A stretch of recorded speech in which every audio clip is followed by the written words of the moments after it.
In the last year, I've sold over 150 NFTs. I think I've made over 200K or more than that at this point.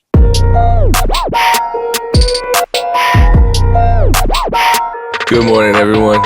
I didn't cut off any conversation this time. Everyone was quiet the second it started recording. That's so rare. It's the Music Entrepreneur Club podcast. My name is DJ Payne One. I'm joined with the usual suspects, Aaron Knight and Dame Ritter. But we have a very special guest today. The young lady with the really high-end studio headphones on. Latasha, how are you feeling this morning? What's good, y'all? I'm good. How are you? Doing good. Before we jump into the conversation, I know Aaron has an update. Aaron, what's up? You just coming out right swinging, so I gotta have my marketing pitch ASAP. Y'all, if you have not joined the Excellence Academy, check it out. It's theexcellenceacademy.biz.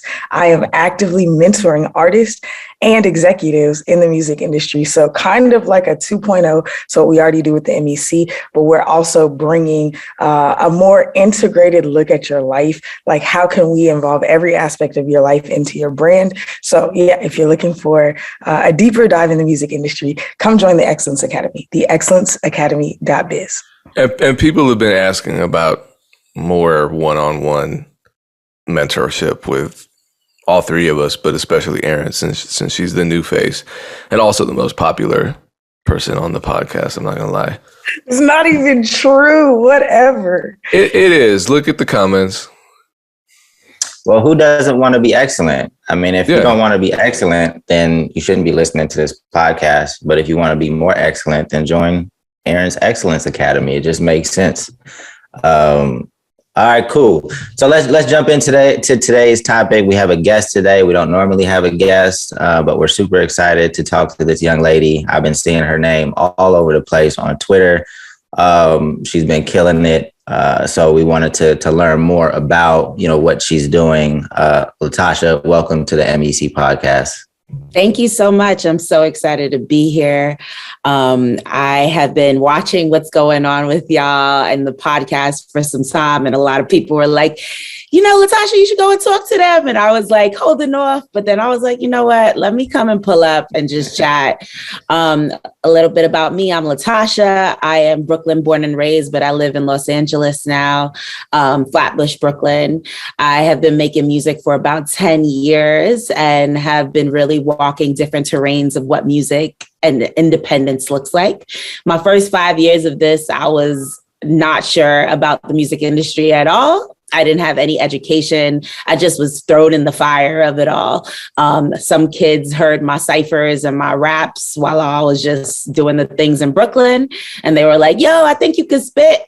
I pulled up to some more ciphers. And before I knew it, I was like opening for Kanye, Q-Tip, Big Sean, all these crazy people, Nipsey Hussle.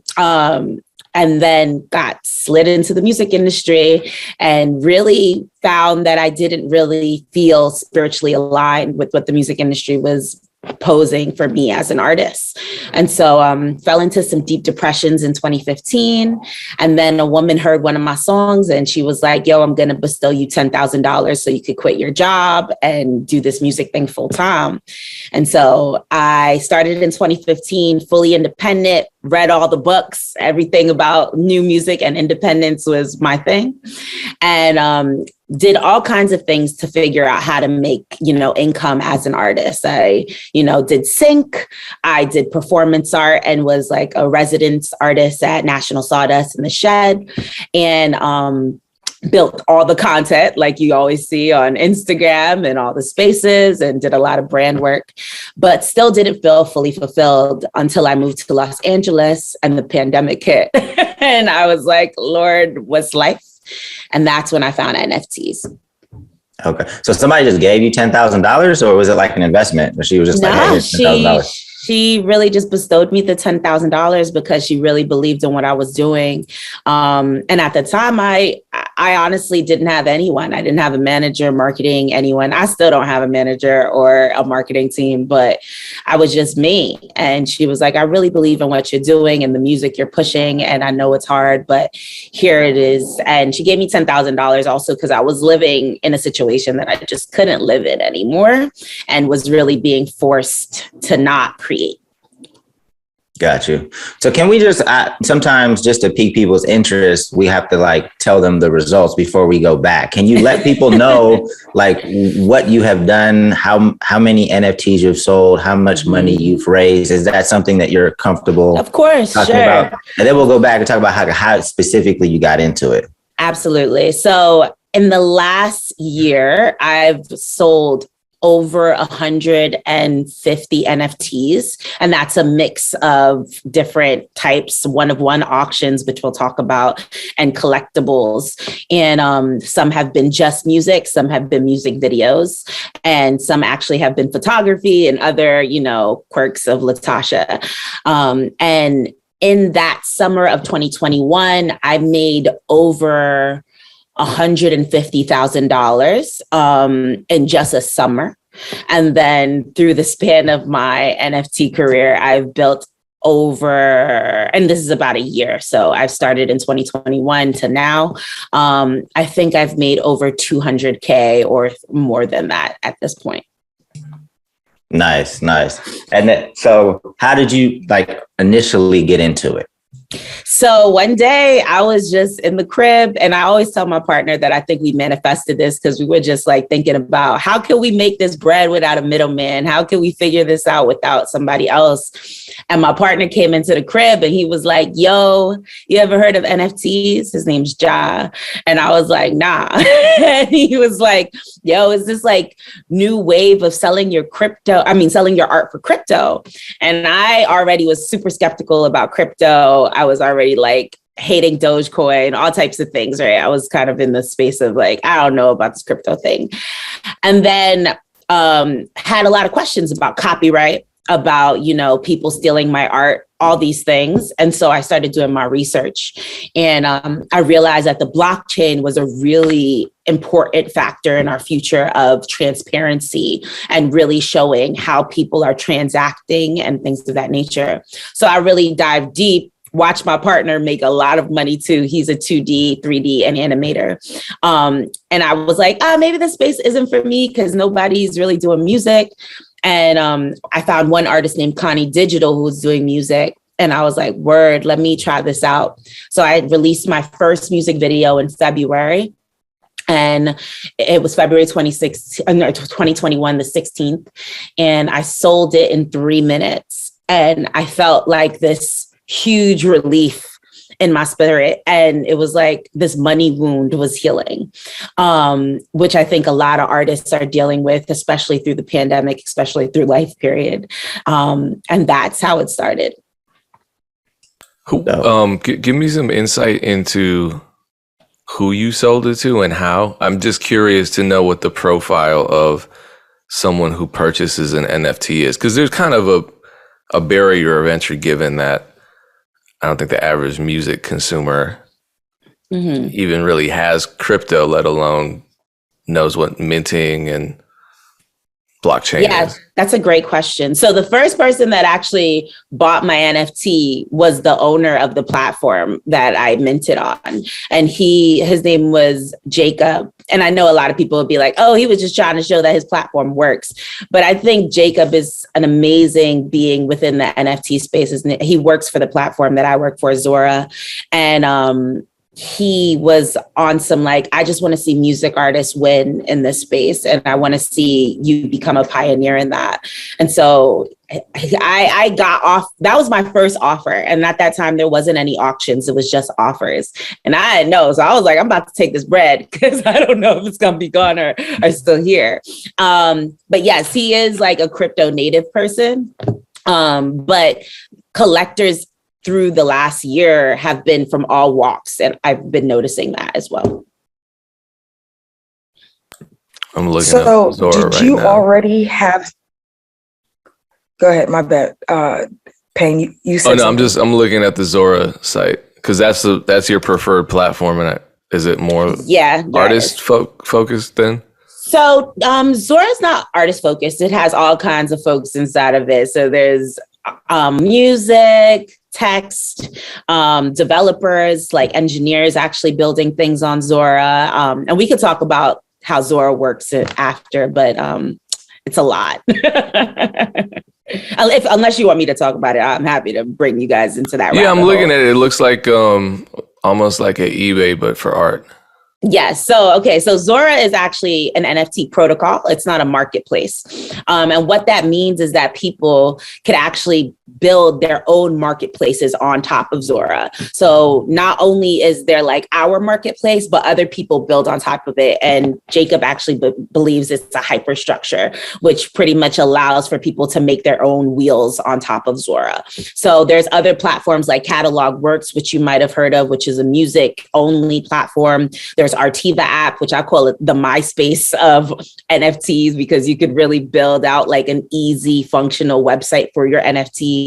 There is Alta, which is also another gallery. And there's just like a bunch of different activations on top of Zora that's built on it. So I like to think of Zora as like the sun, and then there's all these other planets that are around it, or as the storage unit that's holding all of these things within it. Oh, Aaron, you wanted to jump in there?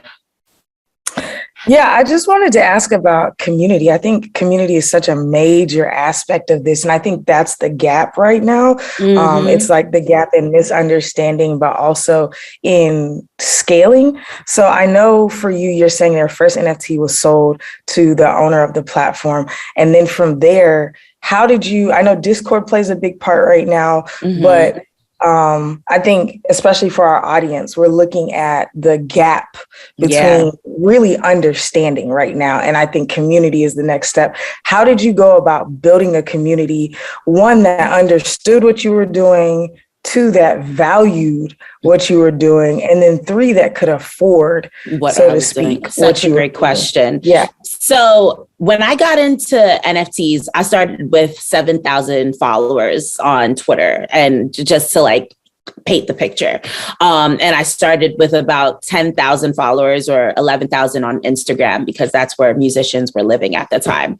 So my partner would tell me, oh, go on Twitter, because I think that's where most of the NFT community is. And so I started following everybody who was within NFTs, especially people who look like me. I started following every woman, every Black person, every like person of color, and just asking them all the questions about NFTs, finding these different pockets of groups that were in it. And at the same time, every time that I had an NFT that I was posing, I would push it on my Twitter. Like I would just like say, hey, I have the new NFT. This is my Genesis, or et cetera, say the price of what it was. And then out of nowhere, I was just finding people attracting to it. And I didn't like hit up my community that I already had. I literally just started building from scratch, because I didn't want to have to like enforce anything to my community if they didn't want to be a part of crypto. I was like, it's really important that people organically come into this thing instead of me like trying to push it on to them. I think a lot of times in what we call Web 2, it's a lot of pushing your community onto a platform. And I didn't want to have to do that. And the beauty of blockchain is that you don't really have to do that anymore. So a lot of what my new community is a lot of crypto native folk, and then people who are now interested in Web3. So a lot of the work was just on Twitter, and sometimes Clubhouse when Clubhouse was popping, and a lot of Twitter spaces now. And then over time, I would start putting it on my Instagram little by little, just to see how my community was, connecting with it. And they were like, oh, I heard about NFTs, put me on. And then that's how like more of my community got involved. Go ahead. So do you like do different things for your Web 2 folks and then spend time in Web 3? Like, how do you split your time? Such a good question too. So my vibes are a lot of my content that was already Web 2, I am now selling in Web3, and I am now selling in crypto. So some of the music videos that my community already saw from like, years prior is now on to Web3. So it's like, I'm kind of letting Web3 catch up to my story and to like what I've created in the past. So the Web2 community right now gets like all the wins that are happening. I usually like pitch it on Instagram, like, oh, look at what's happening to this content that y'all saw like 2 years ago or a year ago, right? Or I'm like, look at this, remember this from my show? I put it as an NFT and now it's selling as this. But not only showing them like who's selling, what I'm selling, I'm also showing them the community I'm connecting with, like other artists, other creatives. So I use my Instagram to really showcase this journey right now. And I think that has been really exciting for a lot of the people that are watching me, because a lot of them are creatives and a lot of them want to know like how to do this themselves. So a lot of that is what I'm putting through. But what about your time in terms of doing things that would traditionally bring you success in Web 2, like spending time, like making social media content or trying to tour or trying to go viral? Is any of your energy spent doing traditional like music industry stuff? I mean, I'm building a festival right now called Zoratopia through Web3. So like, that's the beauty of this thing, right? Like now I actually have the income to start creating things that could live in all worlds, right?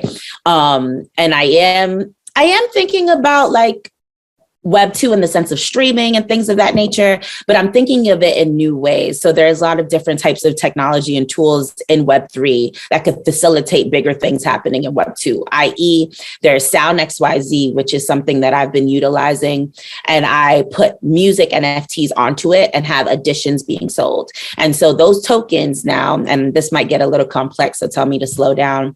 Those tokens go to a unique amount of people. So like 300 people will have those tokens. And now I could build a DAO or a community, which is like a squad of people surrounding my creative, right? And within that DAO, I could give them choices to, say if this is going to go on my Web 2 album, if this is going to go on to like my music video, what are the next options for Latasha? And so now what I'm really doing is like integrating my community into everything that I create, right? And I don't think that we always had that within Web 2, right? Like all you had was Instagram and TikTok to say, oh, this is dope, like, right? But now I could really have choice and they could have choice with me. And so that's what I've been really utilizing more than anything, and just trying to like let this Web3 wheel move so that I could pop in Web 2 off the Web3, if that makes sense. So the desire is still there to be like a bigger art, like do hella streams, tour. Hell yeah, I'm still trying to be a superstar. Okay. There's no doubt about that.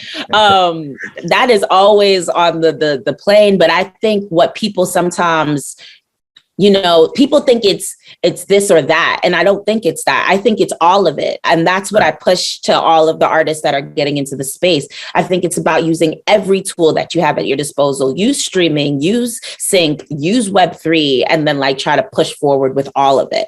Right now, I'm just one person, right? And I have a very tiny team, 4 people with me. So I have to right now focus on this thing. But while I'm focusing on this thing, I've noticed my Spotify streams are going up simultaneously. I've been noticing like different things are moving by themselves. So for now, I'll focus on this, but then I'll go back to what I got to also focus on the other side. Sure. I love that you said that, because I think that there's a common misconception that if you silo yourself into or embed yourself into the Web3 world, that's the future. You don't have to engage at all. And that's literally what we really wanted to talk about, because I don't think it's reasonable enough to bet on one thing ever. I just don't, because there's so many opportunities to win. And even like you're saying, like you took Web 2 stuff and put it on Web 3, and then vice versa. Now you're taking the Web 3 wins and going back to Web 2, because now you're not leaving any of your audience. So that's really encouraging to hear, because I think that especially conversations that we've had on here, it's just like, this is the future, screw every other part of the music industry. And we have been like, wait, how? Like, how can you screw the entire infrastructure? I know that there's so many benefits moving into Web3, and we're aware of that, but it seems like you're firmly planted in, we have to do both to win. Like, even like smart contracts, like I love the smart contracts. I think that having a contract on chain is going to be incredible. I hate that humans are so dishonest that we have to be at that point. But I actually love it too, because it's like, now I think this is even going to eventually eliminate net 30, net 90, all of those things, which are going to be so great. But my question now is about so I think everything is, again, based on community. That's why I have the Excellence Academy, because I want to teach people, especially on the internet, how to develop community, because especially during COVID, all of that, a lot of people lost that touch. Of course. How do you transition your community, or do you suggest everybody kind of go the route that you do and just creating a whole new community and then showing your old community, like, and I'm going to finish the question, but I know a filmmaker, his name is John Alexander. He's the one who actually told me about you. Oh, Chill Season on Twitter. Yeah, so John is releasing an NFT with some footage that he did with the Scotty, one of my artists, the Grills, that's launching literally tonight. I have seen John have a huge uptick on Twitter and in the Web3 world. Just in the last 2 months, he's had more attention than I've ever seen him have as a filmmaker, and he's phenomenal as a filmmaker. And he just went into he was like, I'm going to start on this Web3 thing. He found a whole new community, and I'm pretty sure his NFTs are going to sell out tonight. So is that everybody's route? Do you just have to jump for a new audience, or do you think that onboarding, because that's what a lot of the new platforms, I have an NFT launching with an artist in March, and all of the platforms are like, if you can onboard, your Web2 people will come over. And I don't necessarily know if I believe that. So I want to know, just from your experience, do you feel like it needs to be new, or is it old, or is it a combination, or what? I think it's definitely a combination. I think when I first started, I just jumped into Web3 because I think the mindset needs to be there for Web3, right? And I don't think our communities within Web2 or like streaming probably have that mindset to like see the value in what, Web3 art is doing, right? So yes, you can start just fully into Web3, but now as NFTs are starting to integrate into society, right? And like the conversation is picking up, you'll find more people in Web2 really interested into what Web3 is. So I teach Zortopias, which I heard you talk about one time, where I have these classes, and they're these like hangouts where I just pull up, I talk about minting, I onboard, I do all the things, and people ask me all the questions they've ever had about Web3. And then a lot of them push through. I've onboarded over about 500 people now into Web3 just through Zoratopia. And that is artists, that is my fans, that is a lot of different folks that are just interested. But my gut feeling is that we can't force anybody into Web3. I think as soon as we start enforcing it, that's going to be the problem. I think with Web2, we were kind of forced into streaming. There was no other option for us to listen to music except through streaming, right? Unless you're like old school and try to find CDs or whatever. But like, all we had was streaming. And with this space that we're building here, I think there's really organic exchange happening. And I think we have to keep that so we could, one, keep away as much of the nonsense that happens within Web2, right? I don't want to be too much of a gatekeeper, but there's still a lot of racism, a lot of sexism, et cetera, within Web2 that we're trying to keep out of Web3 or keep transparent. I want everybody to see all of the nonsense that is happening, right? And then on the other side, I think there is this really beautiful organic growth that's happening with people's minds when they start to get into Web3. Like they're like, oh, especially artists. And that's like my heart. Like a lot of them are seeing the abundance come into themselves now through this space. I've seen artists that had like 300, 400 followers get into Web3, now have like 2,000 followers and are making sales, like, I mean, consistent sales, and are feeling fulfilled within themselves. And so I think, of course, community is the baseline. And that's why I'm community programming at Zora, because I was like, I got to focus on that alone. But I also think it's about how the people come into Web3 and approach it as an evolution of what Web2 was. And now think about it like, what do I want to intentionally do in this space, right? And I think that's the key. So it's all about intent. Wow. We know a lot of artists at this point, like me, Payne, and Aaron been in the game for a minute. We know a shitload of artists that are doing really well. What I'm starting to see is kind of like a divide between like successful independent artists in Web 2 and then like Web 3. And it's starting to be a little bit annoying. And I think it's damaging to the broader independent community, because there's very successful artists in Web 2 that feel like the same things are starting to happen in Web 3 in terms of the gatekeeping. And they're finding it difficult to transition. I'm not sure. I've studied their individual efforts to see what exactly they're doing.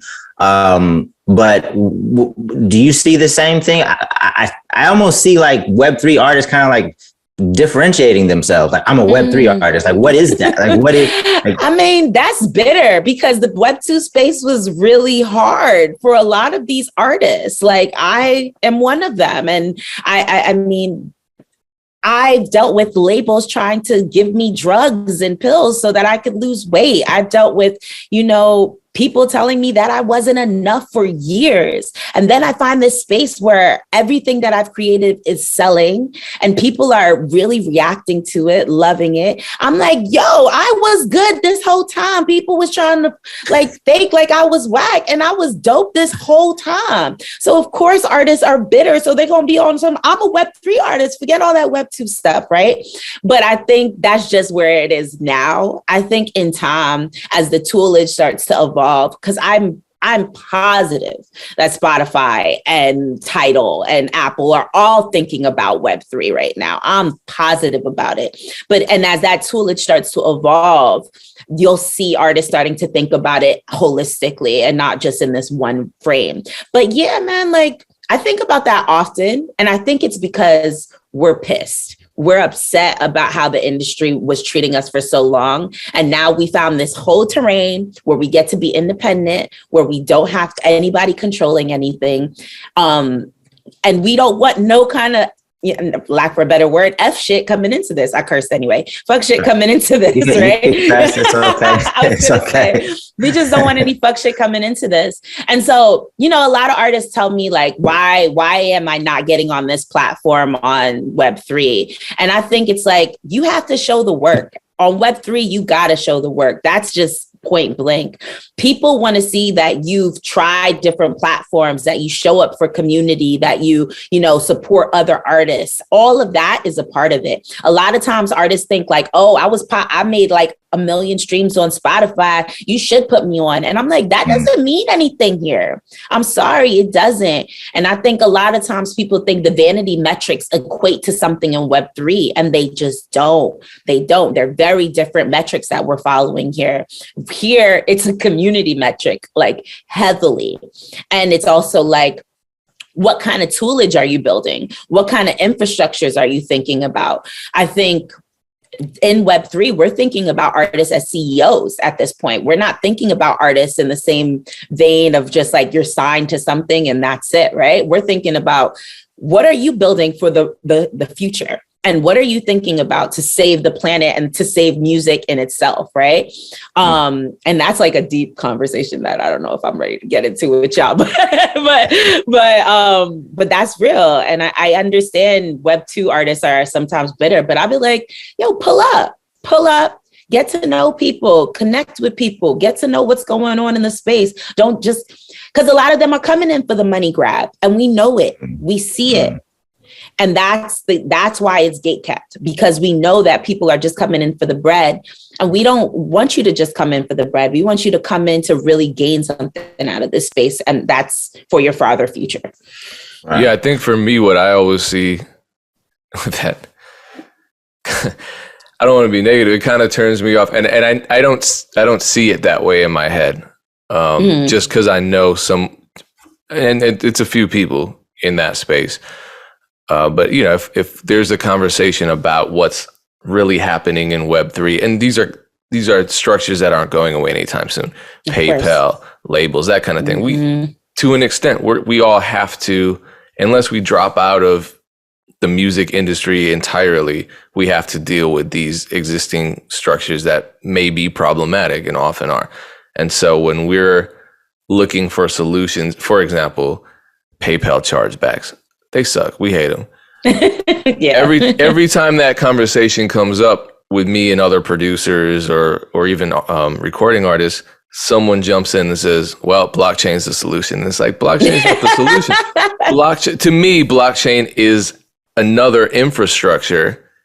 The solution would be to eliminate chargebacks. You know what I mean?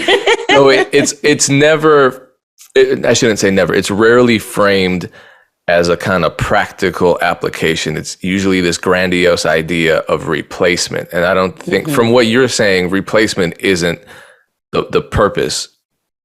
I think it's evolution. I don't think it's replacement, right? I think it's an evolving factor that we're dealing with. Because in Web3, we got gas charges. We got to pay every time we mint something, right? And everyone hates that about Web3, that like every time you put something on the blockchain, you got to pay for it at some capacity, right? But I think I think right now people are just really excited, and they're like, oh, I feel like my life has been solved through Web3. And so they're using blockchain as this like, grandiose, this is the solution to my whole life. And it's not necessarily true. I think we are moving into more solutions. We're moving into the space of like more things that we could try out.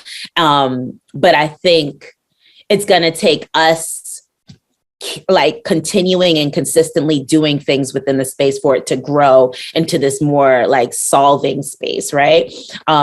Every time that I've minted something, which is ironic, the platforms that I've minted on learned something about their platform and built an extra tool for their platform. And I think that's the dopeness about this space, right? Like it's such fresh soil. Yeah, it's fresh soil. So the artists have this opportunity to say what they need in it, right? And every time I've witnessed artists, when we first got in to now, artists wanted splits, right? And the ability to split their NFTs with people, right? Or split their funding or income.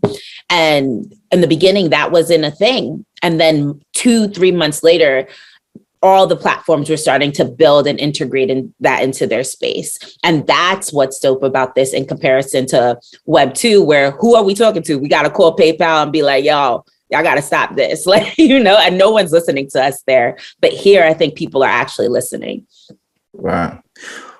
So fast forward a couple of years, obviously there's more and more NFTs being minted every single day. Like let's move to the space where 60,000 songs that are uploaded to Spotify are also NFTs. Mm-hmm. What is that look? Because that's what I'm fast forward looking to, and like, okay, if you're an early adopter, great, like kill it, make your money. But as more competition enters the space, like it's not going to be easy to just mint something and just sell it for a lot of money. Mm-hmm. So what does the future look like when everybody is minting 10 songs daily? I don't know. I can't even tell you what the future is going to look like, right? All I can say is that one, we're trying to keep away from that. We're really trying to keep away from this floodgate happening so quickly. I think that is going to be massively problematic if we do that.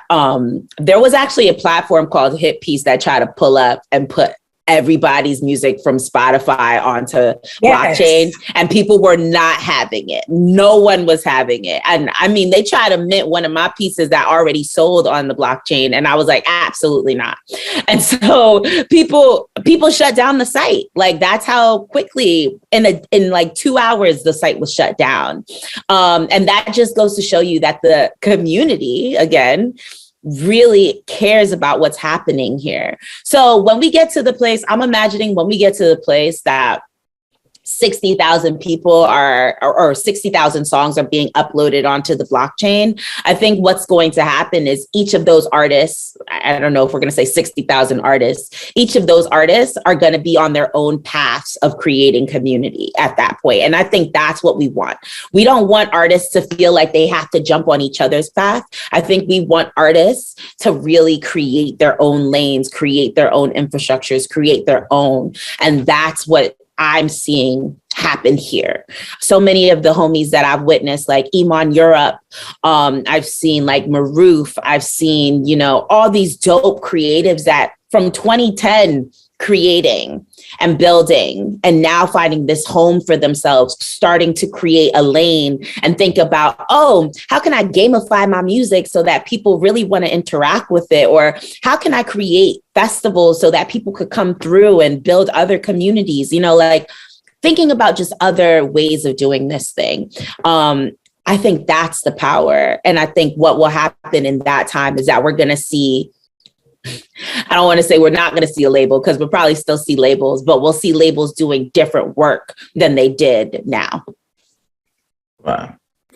What it almost seems like, because there isn't the we don't want that is like the collective we in the space, right? But that for me is like kind of like is a label, like you kind of like are not, you're not stopping people from coming in, but you're discouraging it. So there is some. Why are we discouraging it? There is some. It just seems like there is some element of gatekeeping happening. Whether it's these platforms like Sound XYZ, obviously they can't let they have a drop every, I don't know if it's every week or every however many days. But there is some element of gatekeeping happening. Like, who's to know like who's genuine trying to build community and who is not?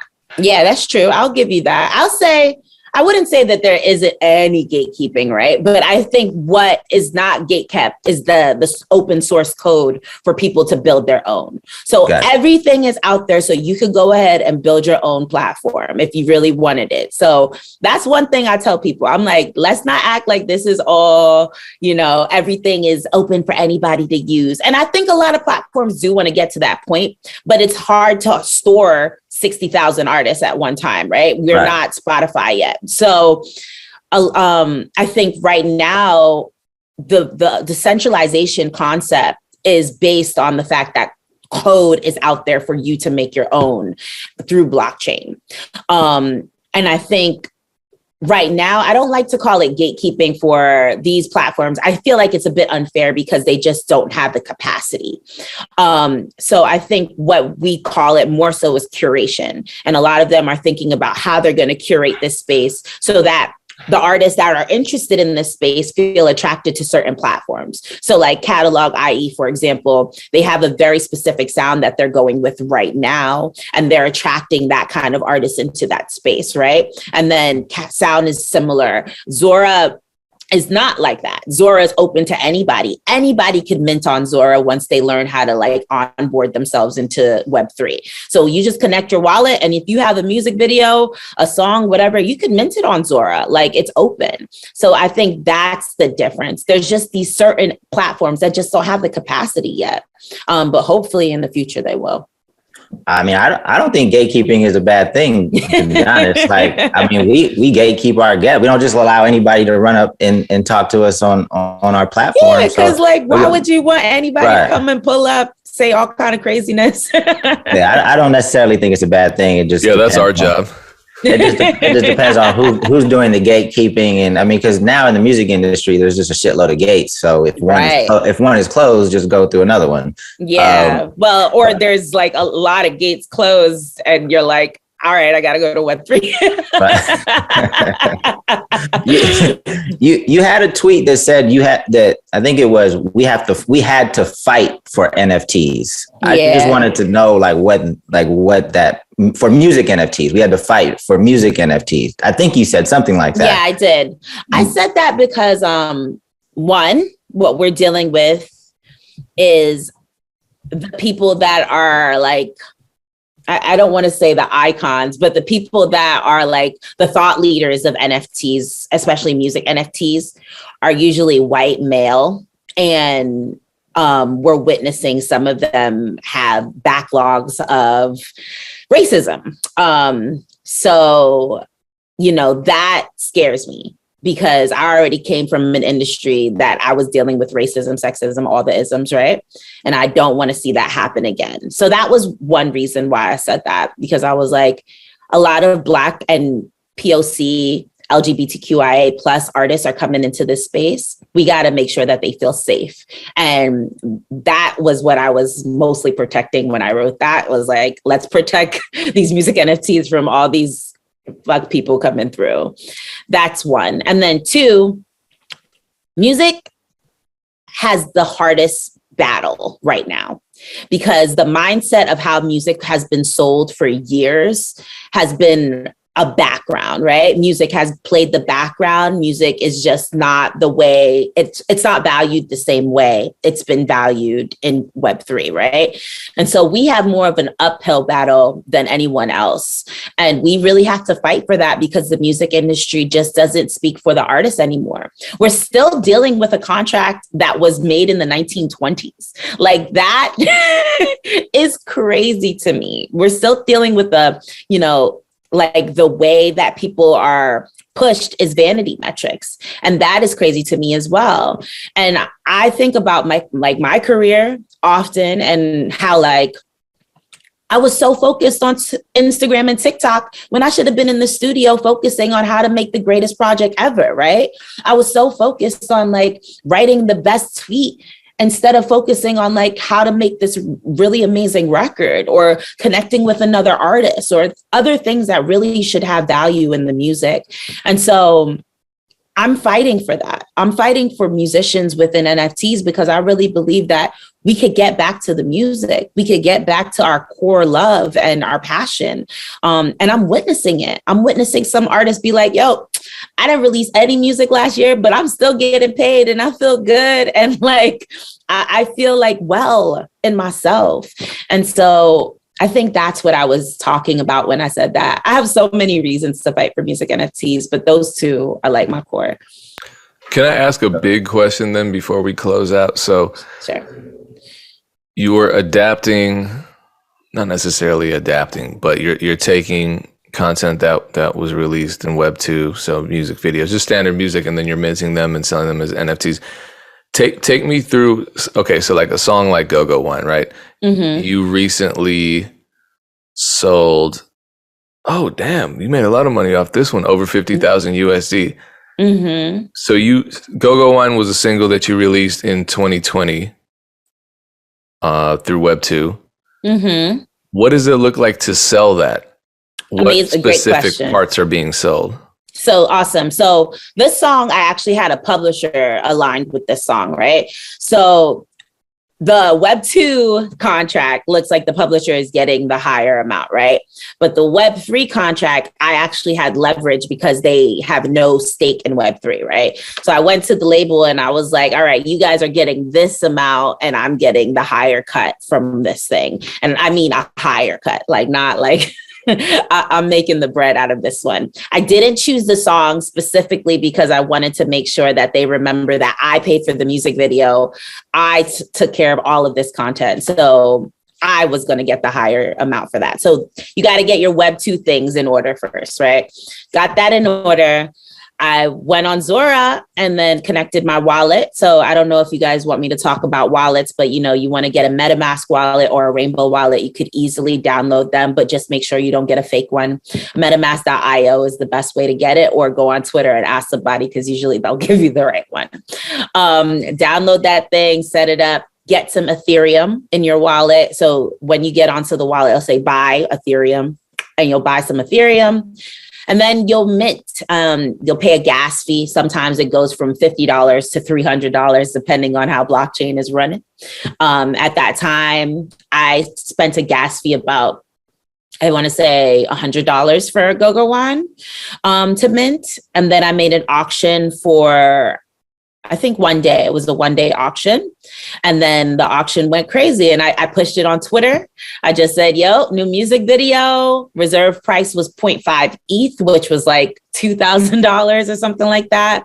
And then somebody hit that and they started the reserve, and then the auction just started going. And I remember that day I started bawling because when we shot that music video, it was during the pandemic. I used my unemployment checks to pay for that music video. I was on Fashion Nova finding the cheapest outfits that I could find to make that happen. And it was just me and my 3 homies, that, we've been making content for years together, and I couldn't even pay them back in the day. And this label didn't want to give me any money for this music video. And now to see it getting its worth really fulfilled me. And that's the process. And that's what's happening to a lot of artists in this space. So then the person that purchases it, I'm just curious as to what the intellectual property breakdown is. So I keep my copyright. I keep all of my, so basically what's happening is this is like owning a vinyl version of a music video. So, but a one of one. A one of one, exactly. Okay. So I still get to keep my copyright. I get to still push this music video on Web 2 and whatever fears. The only thing is I can't push it again within Web 3. So I can't go and sell it again through another platform or anything like that. It's just for this one platform. But as for Web 2, I can do whatever I want. And they actually like it when they hear that like my song was on a show or it was in YouTube, et cetera, because it excites that the worth of this thing is going to go up.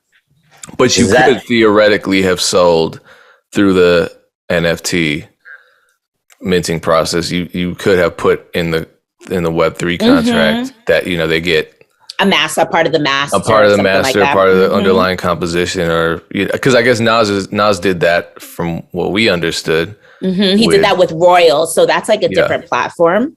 Royal focuses in on giving ownership to a group of people that purchase it. So I decided to do a one of one auction. So it was only sold to one person, or it could be sold to a community through Party Bid. But what Nas did was very different from this. And then the other thing that I wanted to say was like, darn it, I kind of lost my train of thought. But so what Nas did was sold the ownership of a Web 2 song. So now people are getting a part of that master. I decided that I didn't want to do that. I'm from Brooklyn. Hove told me keep my masters. So I'm keeping my masters as long as possible.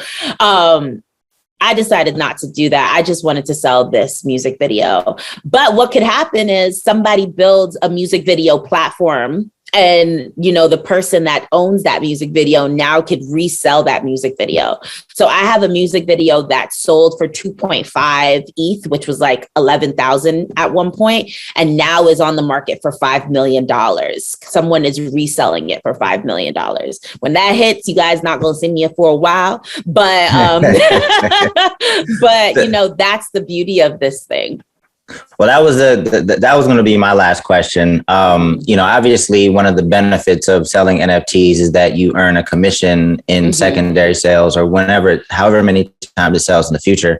What are the variables, in your opinion, that influence like the secondary market? Obviously, having success in the Web 2 world or traditional music industry success, I'm sure would influence the price or the opportunities to resell your work in Web 3. Are there other things that are going to pop in? Yeah, totally. So at this point, we're talking tokenomics. So all these artists are going to eventually turn their worth into tokens that they could offer to their communities in different variables. So for me, for example, everybody who has bought a Latasha NFT since 2021 will be receiving a certain amount of tokens out of me. So it's like going to an arcade and you gonna get like a certain amount of tokens out of how much you paid for one of my NFTs, right? And those tokens now get you in the game. So you get to like choose what songs are gonna end up on my project, or choose which is the next music video to push. Or now you have earnings in what might become a Grammy nominated song or something like that. And that is crazy. My Sound XYZ drop, for example, that I recently did that sold out in like a minute. All of those tokens now get people an opportunity to come to Tosh Camp and sit with me and work on my album with me. And we're planning to go like to Joshua Tree, to Hawaii, and like do the whole vibration. So now people are actually getting this experience. And sometimes people get jobs out of this. Sometimes people get to like really work with the artists that they've been dreaming to work with. And the beauty for me is that I don't have to go to a label. A lot of these folks now have all the tools that I need to like pick up and level up as an artist. And that is the beauty of this. Now we're creating community label, if we want to call it a label as such. I have one more question and then I'm going to let you be.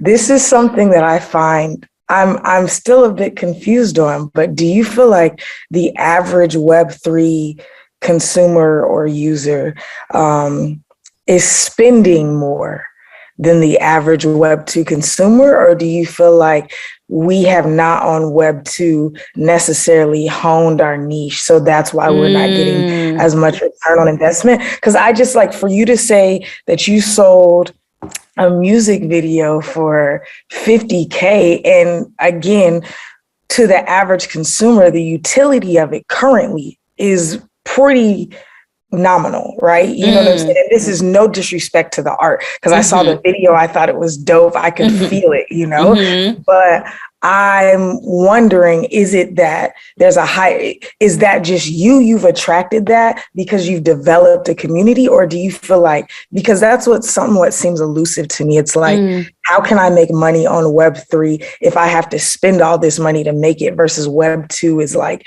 virtually free at this point if you have an iPhone. So now is it like, and then that kind of goes back into the accessibility conversation. Like, yes, it's more accessible because everybody can do it. But if you don't have the funds and the understanding, and then even the connections, like I think about Zora, I don't know if you became employee or artist first on the platform. I was artist first on Zora. Yeah. And then they probably invited you. So that's what I was thinking. I think that's super dope. So now it's like, because you are a community leader on there, you have a spotlight, which gives you the opportunity to now be exposed to way more investors, so to speak, or the community. So that's my question. Is it that there's more money on Web3? Is it that there's like a lower barrier of entry because there's less people? Like, what is that you there's see? So much of all of that. So I think on one side, Ethereum, when it first started, was $100 when it was starting, right? And people put their, funds into that. And now Ethereum is at $3,000 almost, right? Give or take sometimes. Sometimes it's at $4,000, depending on how the market is going. So a lot of these folks are whales, right? And whales is a person who just has a lot of Ethereum. So that is one. A lot of the heavy hitter collectors that you're finding in the space are whales because they've been in this game for a long time. But as for a newcomer into this space, right, there are a lot of different kinds of opportunities that you could find within Web3 outside of just music, right, to build income. So, i.e., I'm a collector now too. And some of the, I hate the PFP projects, but like you guys see the Bored Apes and all of that stuff. Some of these projects, I'm not a big fan, but some of these projects, right, created income for people, like craziest amount of income. A CryptoPunk now sells for $1 million+ just for one, and they were free when they started. So that's another way people have been finding income. Now for the music side, and I know you said that, okay, getting a music video from Latasha feels nominal, but Latasha's stock is going up every time I push, right? And that is for every artist within the space. Every time they push, every time they're within the community, every time they're showing up in different capacities, my NFTs start to push up as well. So everything that I'm doing goes along with how it moves in the market. So when I first sold my Sound XYZ pieces, they were only 1.2 ETH, right? And that's like $200, $300. They're reselling right now for 0.8 ETH. And that's on the basis of me moving, me doing everything that I've been doing, music, et cetera, et cetera. So if you believe in yourself as an artist, if you know that your music is dope, if you've been making fire content for years and showing up and pushing with community, people support that. And that's what this is showing, that people are actually supporting artists, not just for, the vanity metrics anymore. They're showing up for artists who show up. And I think that is what we needed to change. Web 2 doesn't have that. And Web 3 is allowing for artists to really win, who are the ones that have been doing the work. And that's the difference. And so I hope that answered your question. I think collectors also, that was phenomenal. Your value is raising, so therefore their investment continues to grow. Exactly. And it's like because you're continuing. So I think that's all I needed. That made sense. And just to add, it pushes the collector and it pushes you. You gotta do your work for the collector to feel like their value is getting pushed, right? And you've witnessed artists that are in Web 2 that are popping, come into Web 3, not connect with the community, not show up for anything, and just get the bag, but the bag be light because they didn't really do anything, So yeah, that's my spiel on all of that. Except for Snoop. Except for Snoop, but Snoop is an NFT king. He's coming through. Snoop is doing the work. Now that's my guy. I love Snoop, but Snoop is really showing up. Dope. Well, we definitely appreciate you showing up here and dropping some gems for our audience. Payne, you want to close us out? Yeah, and everyone follow Latasha. I think it's Call Me Latasha. Yeah, that's me. On Call all me social Latasha. Media. Mm-hmm. I gotta get a new NFT for my larynx. I'm sure there's one coming up soon. Yeah, right. Okay. I'll mint my raspy voice, sounding like Jadakiss over here. Excuse me. Appreciate everyone tuning in. We'll be back same time, same place next week. Our podcast drop every Monday. But also our free music business mentorship program meets twice a week, Mondays and Thursdays at 3 p.m. Eastern Standard Time on beatstars.live. Dame, let them know how to stay in touch with us. If you want to get a text alert right before we go live, just text MEC to 844-206-7800 and we'll give you an alert right before we go live. All right. Appreciate everyone tuning in. Thank you to our special guest. Peace, everyone. Peace. Later, y'all.